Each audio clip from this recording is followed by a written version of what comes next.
welcome back to Wilma's Kitchen. Today, I'm going to cook beef kare kare. In here, we use 500 gram of Brazilian beef. I use this Brazilian because it's easy to cook and easy get tender. And cabbage. And you can use Baguio beans or string beans, and eggplant, garlic, onion, and brown pepper, 2 spoons of corn flour, a sweetie powder, salt, peanut butter, and we have here 2 cups of beef broth and olive oil. First, we will season our beef only with pepper and salt.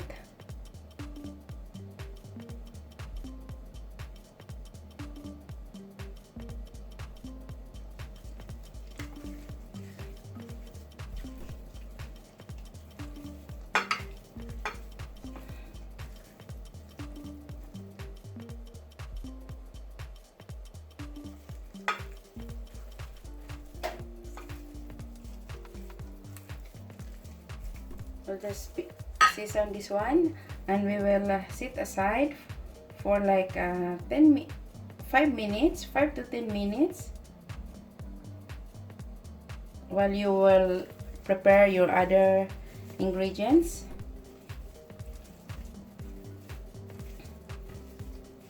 After this one, we will like half fry. We will half fry our beef in the oil later. And also for our vegetables, this one we will separately cook. We can steam or boiled in plain water and salt. Also with our beans, because each of them we will cook them separately. For our eggplant, we will fry it so that it will have a good texture. Okay, join with me.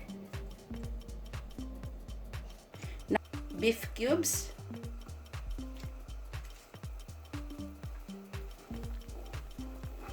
See, this is our cubes. We'll fry our beef. We will just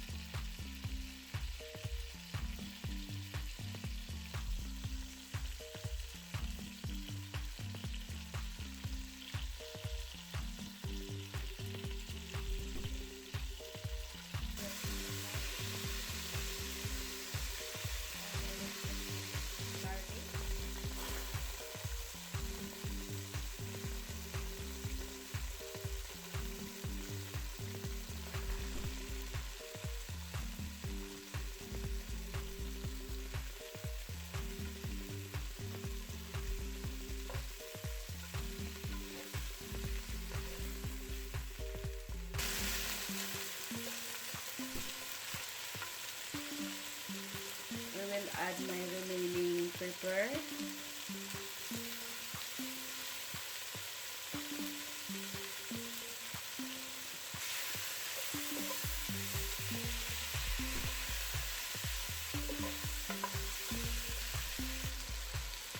Now I add broth, 2 cups of beef broth.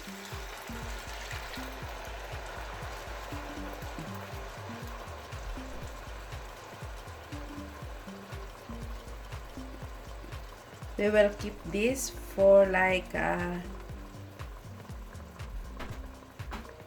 minutes.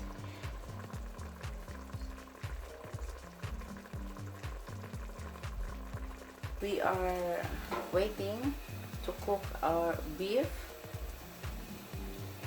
We will also now cook our beans and eggplant. We will just add water, little olive oil so that it's not like dry.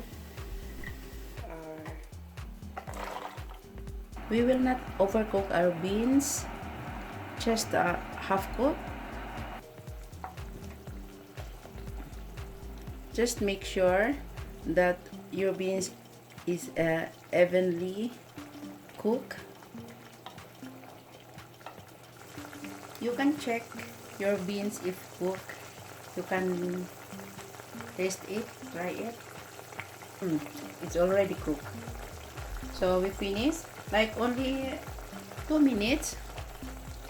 Our beans already cooked and it's crunchy. Now we will drain this. The color is very green.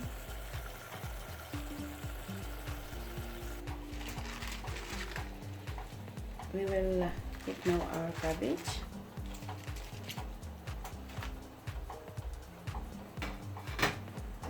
Just half cook.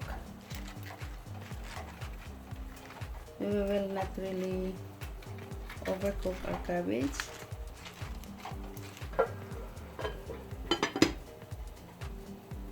We will check in 2 minutes time, and at the same time we're cooking, we will check our beef.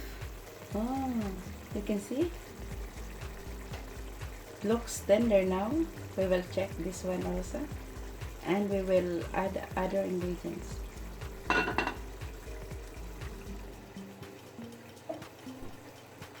After 2 minutes, it's look cooked already, so we will drain this. You know that we soak the vegetable before.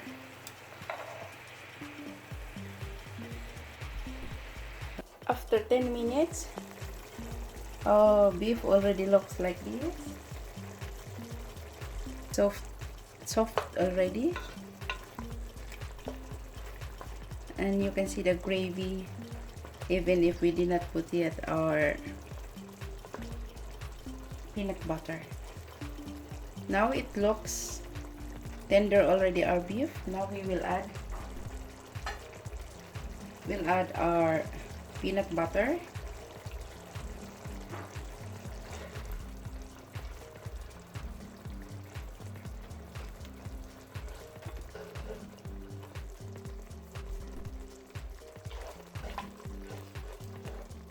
Add our sweetie powder.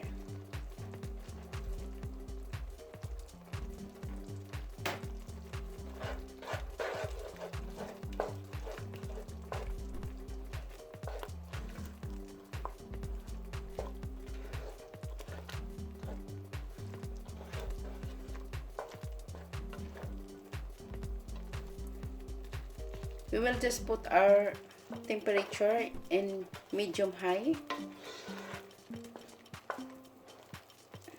If you want to be more gravy and thicker, you can add the corn flour.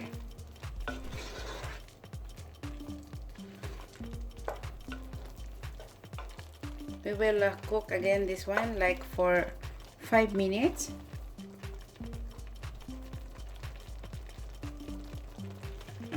This is the corn flour, 2 tablespoons of corn flour.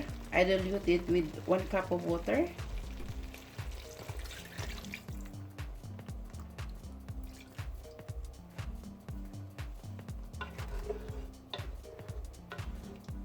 Continue mixing this one until you reach the consistency. You can check the taste of your curry after you put the peanut butter. There's no need to be really salty because we will finish this with sauteed shrimp paste or bagoong.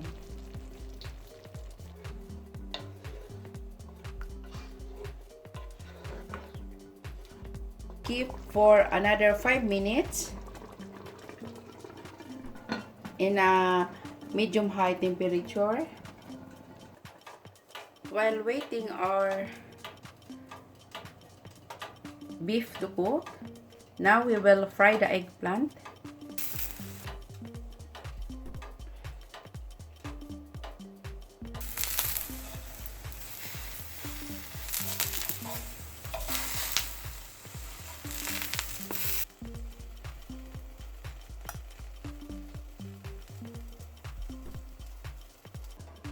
After 5 minutes, you can see